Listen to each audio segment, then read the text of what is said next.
નમસ્કાર મિત્રો, કે ચેનલમાં આપનું હાર્દિક સ્વાગત છે. હું દિનેશ સિંહ રાઠોડ.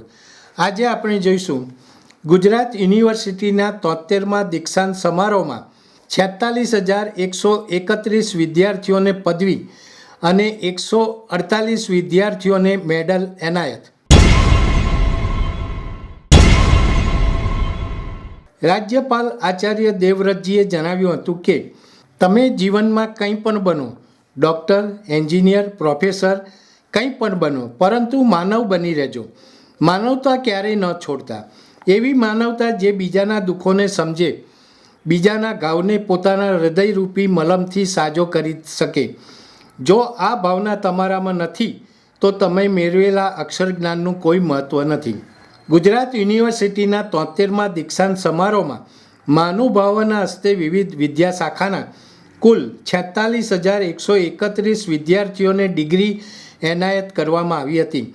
જેમાં આર્ટ્સના 9,775, સાયન્સના 5,089, ઇજનેરીના 3, લોના 2,728, મેડિકલના 1,282, કોમર્સના 23,927, ડેન્ટલના 60, એજ્યુકેશનના 3,266, ફાર્મસીના 1 મળી કુલ 46,131 વિદ્યાર્થીઓને ડિગ્રી તથા 148 વિદ્યાર્થીઓને 260 મેડલ એનાયત કરવામાં આવ્યા હતા. આ પ્રસંગે રાજ્યપાલ આચાર્ય દેવવ્રતજીએ જણાવ્યું હતું કે પ્રાચીન ભારતમાં ગુરુઓ બાળકને એક વાત કહેતા હતા કે જે મનમાં છે તે જ વાણીમાં આવે અને જે વાણીમાં છે તે જ કર્મોમાં હોય એવું સાત્વિક જીવન જીવશો તો દુનિયામાં હંમેશા સન્માન મળશે અને એક સારા સમાજની રચના થશે. જીવનમાં એવા ગુરુ ધારણ કરવા કે જેના સંપર્કમાં રહીને તમે સુખી થાઓ અને તમારા સંપર્કમાં આવનાર પણ સુખી થાય. રાજ્યપાલ આચાર્ય દેવવ્રતજીએ ઉમેર્યું કે તમારા માતા પિતા ગુરુ જેમણે અહીં સુધી તમને પહોંચાડ્યા તેમના પ્રત્યે હંમેશા આદર અને સન્માન ભાવ રાખવો જોઈએ. તેઓ સ્વયં અભાવમાં રહ્યા અને તમને કંઈ અભાવ ન થવા દીધો.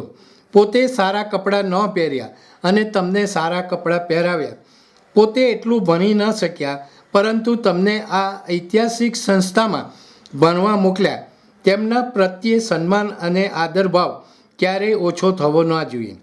રાજ્યપાલે તમામ વિદ્યાર્થીઓ, તેમના માતા પિતા અને ગુરુજનોને શુભકામનાઓ પાઠવી હતી.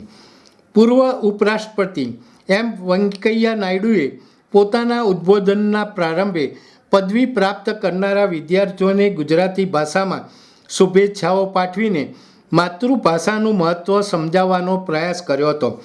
તેમણે માતા પિતા, માતૃભૂમિ એટલે કે વતન, દેશ, ગુરુની સાથે સાથે માતૃભાષાનું ગૌરવ કરવાની સલાહ આપી હતી.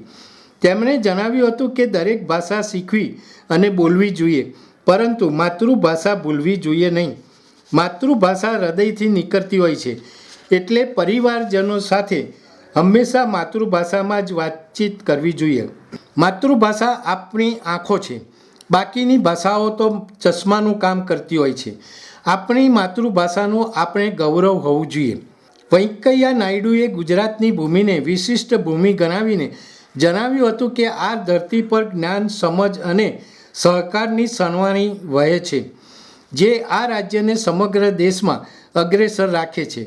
તેમણે ગુજરાત યુનિવર્સિટીની પ્રશંસા કરતાં કહ્યું કે અહીં શિક્ષણના ધારાધોરણ એવા ઊંચા છે કે વિદ્યાર્થીઓને માત્ર જ્ઞાન અપાતું નથી પરંતુ તેમના ચારિત્ર્યના વિકાસ પર ભાર મૂકવામાં આવે છે.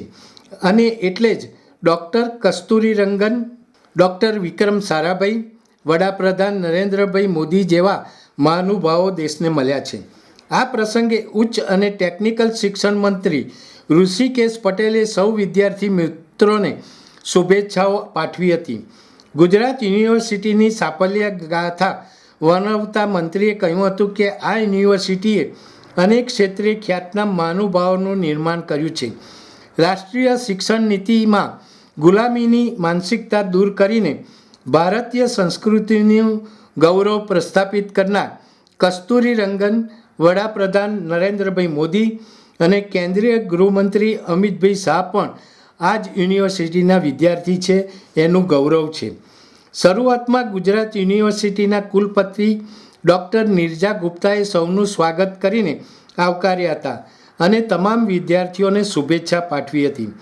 આ દીક્ષાંત સમારોહમાં ગુજરાત યુનિવર્સિટીના રજિસ્ટ્રાર ડૉક્ટર પિયુષ પટેલ, યુનિવર્સિટીના બોર્ડ ઓફ મેનેજમેન્ટના સભ્યો, એક્ઝિક્યુટિવ કાઉન્સિલના સભ્યો, વિવિધ વિભાગોના ડીન, આચાર્યો, પ્રાધ્યાપકો, મોટી સંખ્યામાં વિદ્યાર્થીઓ અને તેમના પરિવારજનો ઉપસ્થિત રહ્યા હતા. દર્શક મિત્રો, અત્યારે આટલું જ. આવા વધુ સમાચારો માટે જોતા રહો કે ચેનલ. નમસ્કાર.